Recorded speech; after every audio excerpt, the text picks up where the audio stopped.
নির্বাচনের কাউন্টডাউন শুরু হতে নিরাপত্তায় কড়া বার্তা রানীগঞ্জ বিধানসভায়। ভোট যাতে হয় শান্তিপূর্ণ ভয়মুক্ত সেই লক্ষ্যে মাঠে নামলো কেন্দ্রীয় বাহিনী। রানীগঞ্জ বিধানসভার অন্ডাল ব্লক এলাকার আজ সকাল থেকে নজরে পড়ল সেন্ট্রাল ফোর্সের রুট মার্চ। আসন্ন নির্বাচনকে সামনে রেখে আইন শৃঙ্খলা পরিস্থিতি শক্ত হাতে সামলাতে তৎপর প্রশাসন।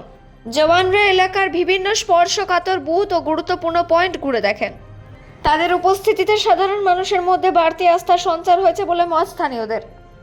ফোর্স নামায় ভালো লাগছে, এতে নিশ্চিন্তে ভোট দিতে পারবো। কেন্দ্রীয় বাহিনীর তরফে স্পষ্ট বার্তা, কোনো ধরনের অশান্তি বরদাস্ত করা হবে না।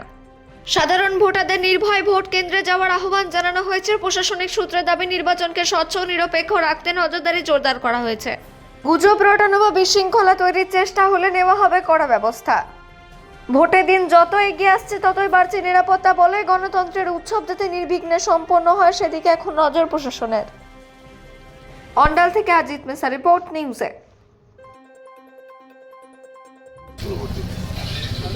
ভোট কেমন কি হয়? ভালো হয়। কোনো অসুবিধা হয় ভোটে? না, এমনি তো কোনো অসুবিধা হয় না। ঝামেলা ঝঞ্ঝাট হয়? না, ঝামেলা জন্য তো হয় না, হয় না, সব ঠিকঠাকই? সব ঠিকঠাক।